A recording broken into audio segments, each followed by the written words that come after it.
Either you're going to move and possess what God has for you, or you are going to forfeit the blessings. Listen, too many of you are sitting back in fear. You are like the children of Israel in Exodus 13. I mean, not Exodus 13, Numbers 13. When Moses sent the 12 spies in the land of Canaan to spy out the land, God had already made the promise to them that the land was theirs. But what they kept looking at was the giants in the land. We look like grasshoppers. I can't do it. I don't have the credentials. I can't do it. I don't have the resources. I can't do it. Lord, I'm afraid. But if God has placed a promise in you and God is telling you to move, listen, if you don't obey the voice of God through the Holy Spirit, my sister and brother, you are going to miss out on the blessing that God has in store for you. I told you this morning, 2 Chronicles 20. 2 Chronicles 20. All he told Jehoshaphat and the nation of Israel to do was move. Move. Judah got up that morning. They worshiped. They praised. They were ready to move. They didn't ask questions about, well, do we need to take any like swords, or do we need to take any military strength? Like, what do we need to take? They just simply moved. Jael told them where God told them to show up, which was the pass of Ziz. Show up there. You won't even need to fight. Many of you, the thing that you're wanting God to prove that he's going to provide, can I tell you, he's not going to do that. Jesus already told us, blessed are those who believe without seeing. When are you going to take possession? Will you have the spirit of Caleb and Joshua? I know it looks scary. I know you may look like a butterfly to those people who are already in that space. I know leaving and trying to get your own place looks frightening, because maybe in a long time you've not paid your own rent. Maybe in a long time you've not had full sufficiency to take care of. But if, and only if, the Spirit of God is leading you to do something, obey what God is telling you to do. I'm warning you, my sister and brother. I don't know, just sitting here, I'm reading Numbers 13 right now, and God has me all over the place right now just because of some things that I'm dealing with. And one of the things that he's working in me is faith. Believe me. I've showed you how when you came home from prison, before you even came home, I already had a job lined up for you. I showed you how when you left Florida and I brought you up here to Georgia, how your probation officer, your federal probation officer, gave you 2 weeks to find a job. Wasn't hoping you would, but when you got here, I already had something lined up for you and you found a job in a week. I showed you how when you went to the other state for that charge, they was trying to give you 10 years, but I let you walk out of that courtroom with no additional time, and all you had was a small little court cost restitution to pay. So I've proven myself to you time and time again. What has God proven himself to you with, my sister and brother?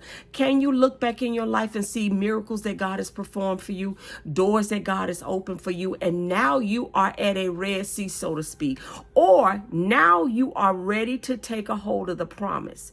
God is ready to release the promise in your hand. He's ready to give you the new place. He's ready to give you the new job, but you're afraid. They're saying, I don't have the credentials, Lord, and God, I don't make enough. But you don't know the heart of man that God is going to touch to favor you. Yeah, you may not make enough on that job. You know, nowadays they want you to make 3.5 times the income, the rent, in order to be able to rent a place. Mortgages, you have to have so much money saved. You have to make so much money. You don't know how God will change systems. Listen, I am living in a house that God has changed the system for me. God moved a debt out of the way for me to build this home. The first lender saw the debt and wouldn't give me the loan. I prayed. I trusted God. I cried out to God. By the time I went to the second lender, which wasn't even a month later, God had moved it out of the way. It was like he parted the Red Sea for me to come through, just like the children of Israel. And then he closed it back up. I've been in my house now 13 years, my sisters and brothers. There is nothing that God won't do, but you have got to be willing to move. Just like he told Jehoshaphat and the nation of Israel in 2 Chronicles 20. Just like Moses. And Moses, when he sent the spies in Numbers 13 to spy out the land, it wasn't trying to figure out how they were going to do it. It was preparation You still have to prepare. You still have to fill out the application. You still have to go on an interview. You still have to provide the bank statements. None of that is going to matter because God has already promised you it is yours. Fear is gripping you. The enemy is using fear to grip you, to keep you from walking and possessing all that God has. And you know what? Do you remember the children of Israel? What did God do with them? Because of their unbelief, their fear, they're saying we look like grasshoppers to them. We saw the Amalekites, the Anak living there, and they are huge. Them people weren't probably even studying them. Because if they were, you would have never been able to leave out that land spying on that land. You got in there and took some of the good, luscious grapes that were in that land. So my sister and brother, what is it that God is telling you to do? That you are allowing fear to hold you back? What is it? And if I could pray with you, what is it? Just one word. One word in the comment. I don't want the word fear because I know that's what's keeping you back. False evidence appearing real. What is it? What is the one thing that is holding you back from moving in the promise, the vision, the dream, the word that the Holy Spirit is giving you? What is the one thing that is holding you back from doing what God has told you to do? Moses was only preparing. He wasn't afraid of possessing the land. He just needed to know how to go in and maneuver and get what he needed. It's just like if God is telling you to open up a business. Yes, you need to go in there to figure out, okay, let me go check with the landlord to see what do I need to do to get the place. The brick and mortar place, you got to fill out an application. So what is it that I need? So you can come back and prepare. And once you prepare and get those things together, you pray over those things before you submit them so that God favors them. What is it that you need? Maybe you need finances. Okay, you may need to go to a bank to get a loan. All right, God, my credit won't stand up for the loan. But God, I believe in my spirit you're telling me to do this. So Lord, I'm putting together the application. I'm putting together the bank statements. I'm putting together all the things that they say I need. But God, I can't do it in my own strength. The children of Israel was not going to possess Canaan by themselves. And God said he wasn't going to give it to them all at one time. He was going to give it to them little by little. God is going to do it step by step. As you take one step, God is going to take the next. And God will continue to favor you. What are you afraid of? What are you afraid of, my sister and brother? If you don't move and do what God is calling you to do, I warn you, it's going to cost you. Do it afraid.